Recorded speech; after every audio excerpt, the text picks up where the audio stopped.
Epimers and एपिमराइजेशन।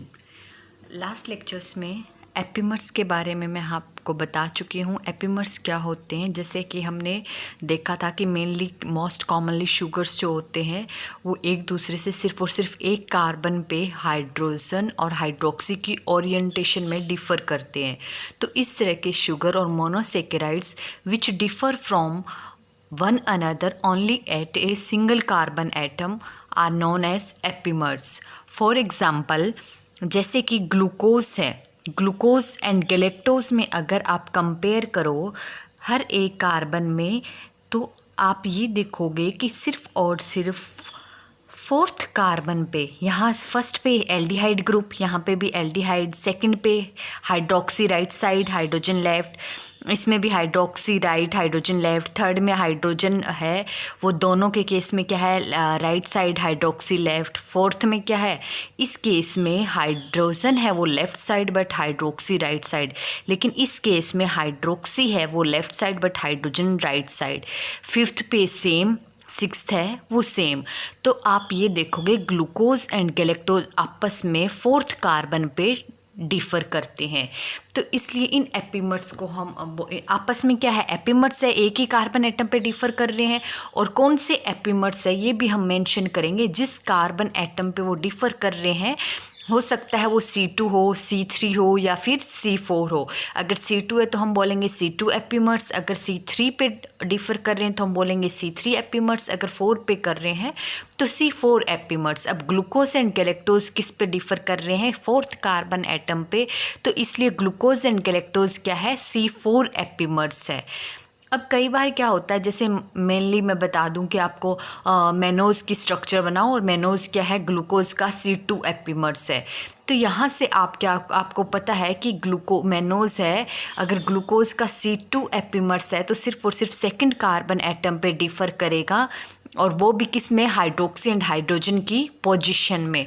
बाकी structure of glucose की mannose जैसी ही होगी। तो अगर आपको ग्लूकोज की स्ट्रक्चर पता है और ये पता है कि C2 एपिमर्स होता है मेनोज, तो आप मेनोज की स्ट्रक्चर भी इजीली बना सकते हो।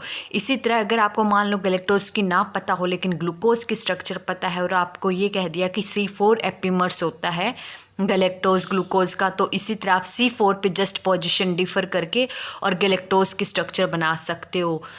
क्लियर है। अगर कई बार क्या होता है कि नॉर्मली ये दे दिया जाता है कि ये A मोनोसेकेराइड है और ये इस B का एपिमर है, यानी कि नेमिंग नहीं दी होती है कि वो C2 है, C3 है या फिर C4 है।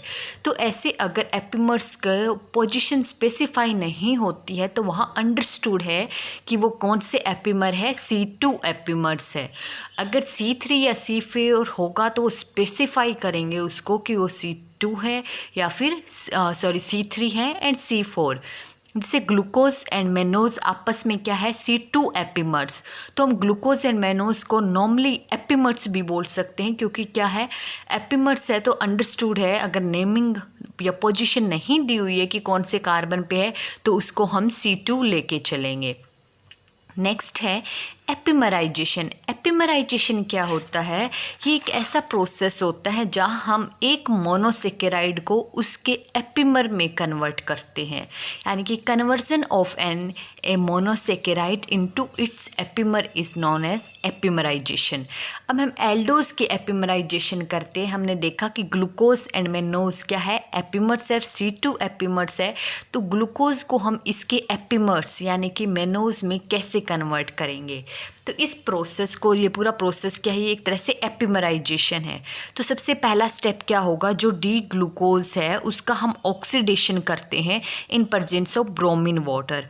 ड्यूरिंग ऑक्सीडेशन एल्डिहाइड ग्रुप है वो किस में कन्वर्ट हो जाएगा, यहाँ पे कार्बोक्सिल ग्रुप में, यानी कि ग्लूकोनिक एसिड बन जाएगा। ग्लूकोज है वो ग्लूकोनिक एसिड, लेकिन in presence of pyridine gluconic acid है वो as a equilibrium mixture exist करेगा मेनोनिक एसिड, यानी कि जैसे ही हमने ग्लूकोज का ऑक्सीडेशन किया इन presence of bromine water, and वहाँ पे अगर पेरिडीन है ऑलरेडी मिक्सचर में, तो पेरिडीन की प्रेजेंस में आपका ग्लूकोनिक एसिड है, उसके साथ साथ मेनोनिक एसिड भी मिलेगा, यानी कि हमें क्या मिलेगा, प्योर ग्लूकोनिक एसिड ना मिलके इन presence of pyridine equilibrium mixture मिलेगा किसका, एपिमेरिक एसिड्स का। एपिमेरिक एसिड्स यानी कि ग्लूकोनिक एसिड एंड मेनोनिक एसिड दोनों का।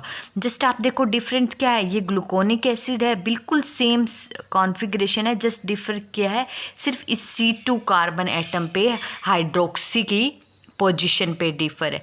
अब हमें क्या चाहिए, हमें तो सिर्फ और सिर्फ मेनोस चाहिए, तो हमें मिक्सचर में किसका मिला है, ग्लूकोनिक एस वेल एस मेनोनिक, दोनों का इक्विलिब्रियम मिक्सचर है। हम क्या करेंगे, फर्स्ट स्टेप कि इस मिक्सचर में से सेपरेट कर लेंगे मेनोनिक एसिड को। तो सबसे पहला मेथड होगा सेपरेट द मिक्सचर। जैसे सेपरेट किया ग्लूकोनिक एसिड, तो हमें यहाँ नहीं चाहिए, हमें क्या चाहिए, मेनोनिक, क्योंकि हमें मेनोस बनाना है। तो मेनोनिक एसिड को हम क्या करेंगे, हीट करेंगे।